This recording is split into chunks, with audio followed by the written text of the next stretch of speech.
All right, guys, we got to talk. Jaxson Dart, getting right into it here.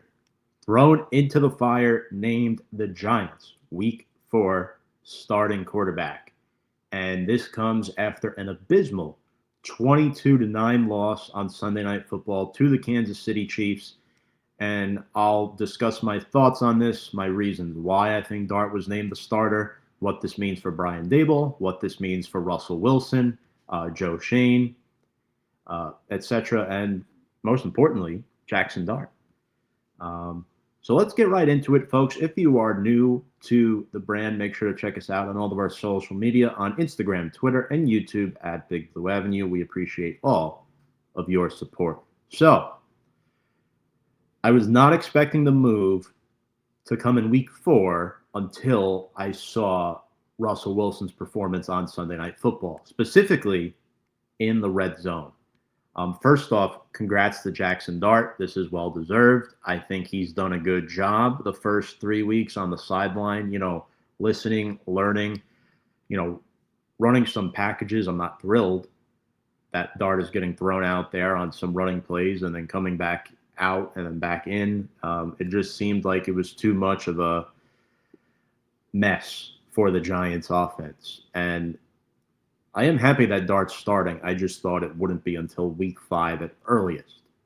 Um, Going up against the 3-0 Chargers is no joke. But if you look at it this way, if the Giants went in and started Russell Wilson, you're pretty much guaranteed 0-4. At least this adds a new element to this week that Jim Harbaugh and his coaching staff need to address. And I think Dart is a challenge. He's an unknown. He's never started an NFL game. Sure, he has legs, but we saw a quarterback who had legs last season and in previous seasons with Daniel Jones in this Giants offense, and he struggled. And this is a multiple decade-long track record for the Giants, starting quarterbacks that they draft in the first round their rookie season. We saw it in 2004, but the Giants waited until week 11 to start Eli Manning. In 2019, the Giants waited until week 3 to start Daniel Jones. Dart a week later in week 4 in 2025. So clear desperation move by Brian Daboll and for Brian Daboll and this Giants coaching staff, front office. It makes sense. You're on a very short leash with John Mara and Steve Tisch. And I'm going to give an example, and it's the red zone offense as to why this move was made this soon. That the Giants front office can't wait anymore. For Dart and for the fan base, sure, yeah, you heard fans chanting, "We want Dart" on Sunday Night Football. That could have attributed to this. But as a coaching staff, I don't think that was the reason why they made this move. They're looking for their job security and their futures, right? As a fan, I would have preferred Dart only start like 4 or 5 games this season. But when you look at the red zone offense last season, 27th on third down, 32nd in the red zone. They were 30th and 31st in those categories in 2023. If Brian Daboll is going down, he's going down with his guy that he traded up for in Jaxson Dart. Here's a key stat from Russell Wilson's first 3 games in the red zone. 4 of 18 passing, 16 yards, just 1 first down. No touchdowns, no picks. And as I just aforementioned, they were almost guaranteed 0-4 with Russ starting. He can't throw over the middle of the field anymore. He can't move as well. And the Giants' offensive line lost the battle against Kansas City last week. It wasn't an awful performance. It wasn't a performance like we've seen in previous years from the O-line. I think it's improved, but it's not good enough against good defenses. Steve Spagnuolo was awesome. Cam Skattebo mentioned this post-game. He brought a lot of stuff and disguise schemes that I've never seen before. This adds a new element to Sunday. Dart is just 22. He has not attempted a pass yet in the NFL, but he's logged 6 total snaps over the first 3 weeks. And in the preseason, there was a lot of promise, guys. He was 32 of 47 for 372 passing yards with 3 touchdowns, no picks. And that was against a mix of starters and backups. 6 rushes for 52 yards and 1 touchdown as well. Another reason why this move had to be made this week. The Giants have lost 13 of their last 14 regular season games. This is a year where Dallas looks like they're going to have a down year and only win 5 or 6 games. Washington's without their starting quarterback right now. Philadelphia, they're 3-0, but they're susceptible to upsets. And it doesn't help, and you guys might laugh when I say this, it does not help that Daniel Jones, who was last year's scapegoat, that bought Brian Daboll and Joe Schoen another year, is looking like an early comeback player of the year candidate, and he's in top 5 for MVP right now through 3 weeks. I'm not saying Daniel Jones is an MVP caliber player. The Colts have had a soft schedule. It doesn't change the fact that they're 3-0, and he looks like a top 10 QB in the league right now. It speaks more about how bad of a head coach Brian Daboll is and how bad of a GM that Joe Schoen is than it does about how bad of a quarterback Daniel Jones is. Not saying Daniel Jones is good, not saying he's bad, but he's playing really well right now, and you have to acknowledge that. I've always believed in Daniel Jones, and this move had to be made in part because of that. Now the question is, will Russell Wilson be willing to be the Giants' QB2? Will he even be active on Sunday this week against the LA Chargers, right? We know Jameis Winston has been the emergency third quarterback the first 3 weeks. Will Jameis be number 2 now? Will Russ be willing to be number 2 as a captain? I think he might. But this is not what Russell Wilson signed up for, right? They signed Russ before they drafted Jaxson Dart. He was in the mindset, I'm going to start for the Giants this year. But the matter of fact is, he's been on 4 NFL teams in the last 5 years. He's not that good anymore. He's 36 years old, pushing 37. His time is numbered. His days are numbered. I don't know if he starts again. Maybe for a desperate team next season who can't draft a quarterback, and it'll likely be the same situation. He's not a 17-game starter in this league anymore.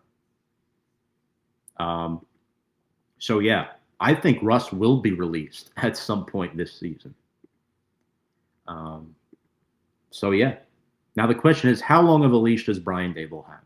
Making this move now, I think, buys Brian Daboll the rest of 2025. Am I saying I want that to be the case? Yes, I am. Do I think Brian Daboll's a good head coach? No. But if you fire Brian Daboll, the Giants' coaching staff will be worse. The Giants' team will look worse. The Giants' offense will look worse. Because Mike Kafka is the one calling plays, guys. He's not head coach material either. Let's not forget Brian Daboll was the coach of the year 3 years ago, right? He deserved it at the time. Give him a chance with Jaxson Dart. That's all I'm saying. You have to give him a chance. You can't fire Brian Daboll and start Jaxson Dart, because then Jaxson Dart will fail, in my opinion. So Daboll has the rest of 2025 after making this move, unless Jaxson Dart somehow looks exponentially worse than Russell Wilson. And you can't judge that much in week 4 with Dart. You're going up against a 3-0 team, an elite defense, a defensive coordinator who's likely going to be a head coach in the next season or two, and Jesse Minter. And you have to remember this too. In 2004, the Giants were 1-6 in Eli Manning's rookie year starts, and their only win was the last game of the season against Dallas. Dart is the best chance to rewrite the Brian Daboll, Joe Schoen era, and it starts now. I wanted to start with that, go a little bit different this week. Obviously, other stuff to note on Sunday Night Football. 0-3, feels like the season's over in September, but now there's a new glimmer of hope with Jaxson Dart starting. I'm not saying the Giants will make the playoffs this year. That's out the window.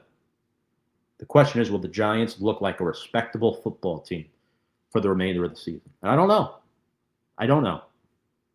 Right now, with Dart starting, I think our ceiling is 5 wins. I do. That could buy Brian Daboll another year if Dart looks good. And they go, where are they, 0-3? So 5-9 in their last 14 games. I think that buys them another year. If Dart looks good, 100%. I'm not saying I want that to be the case, but if you want Dart's development, which is being rushed now, extremely rushed, to look good heading into year 2, you're tied to Daboll and you're tied to Shane. They're a package deal. Offensively, we had to hit the panic button on Russell Wilson and abort the mission. 18 of 32 for 160 yards, 2 picks, sacked twice. The Chiefs successfully took Malik Nabers out of the game plan, and Russ couldn't adjust. It didn't help that running back Tyrone Tracy dislocated his shoulder in the first half. He's expected to miss 2 to 4 weeks. He wasn't that good when he did play. He had 7 carries for 29 yards, and now Cam Skattebo likely steps into a bigger role.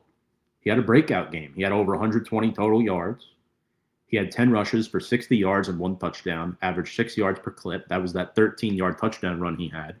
And he's making Chiefs defenders miss tackles left and right. He basically bulldozed with his head into one DB. Also, let's talk about this. He had 6 catches for 61 yards. He was the Giants' leader in catches and yards on Sunday Night Football, and he had 8 targets. Why? Because Russ is a moonball or bust quarterback. Everything was checkdowns and short passes for majority of the game. Because the Chiefs took away Malik Nabers. Wandale only had 1 catch late.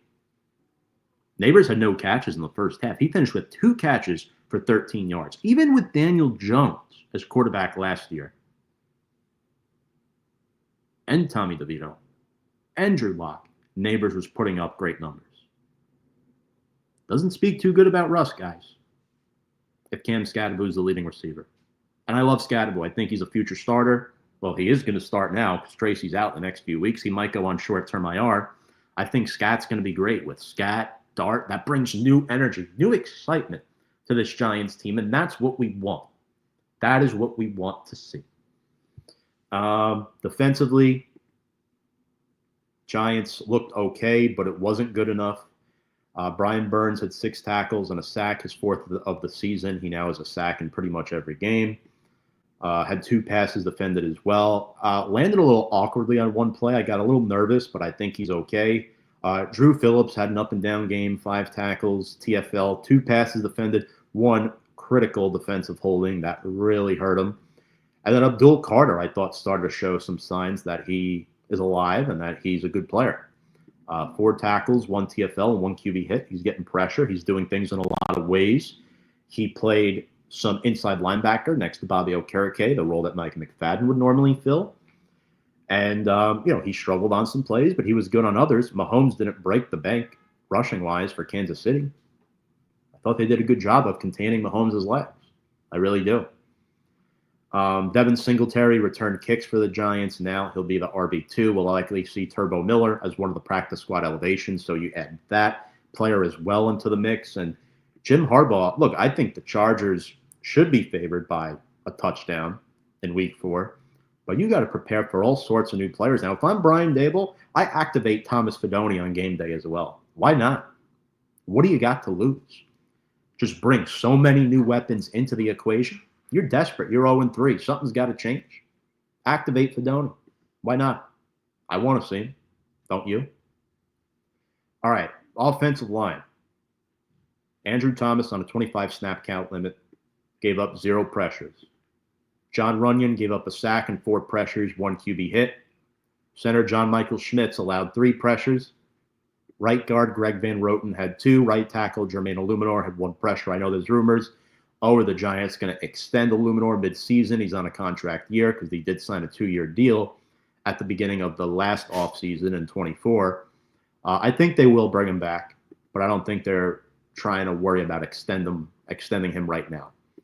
Marcus Bowe played snaps at left tackle as well, primarily in the second half, allowed 1 sack, gave up 5 QB hits and 1 pressure. Not the best start, but he's going up against George Karlaftis, who had 1 sack, 3 TFLs, and 4 QB hits, one of the premier edge rushers in this league. Him and Chris Jones both had good games.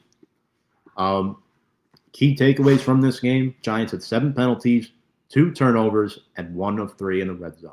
Not good enough. Not good enough. So once again, folks, if you're just joining us, Jaxson Dart named the Week 4 starter. We talked about if Russ will be released at some point this year. We talked about how long of a leash that Brian Daboll has. I think now that Dart's starter, Unless he looks horrendous, Daboll's got till the rest of 2025. And other news, the Giants sign a kicker to their practice squad. Younghoe Koo has been signed to the Giants practice squad. Also, the Giants have Jude McAtomney, who is the international exemption. But Graham Gano got hurt in pregame warmups on Sunday night. Gano's 38. The fact that they don't elevate a kicker now because Gano is old. He has an injury history. He's had multiple injuries over the past 2 seasons, and the Giants haven't had a kicker. Giants left 4 points off the board in this game. They couldn't kick a field goal earlier, and Jamie Gillen had a PAT block that he attempted. Gano mentioned after pregame that he could go from 40 yards and in. Nailed a 25-yarder, but hurt his groin in the process. He aggravated it. So the Giants want options. McAtomney, I think, kicks this week. But Younghoe Koo is not a bad option either. 32 years old, from Ridgewood, New Jersey, local product. Played 6+ years for the Falcons, his rookie season with the Chargers. His good years were from 2020 to 2023.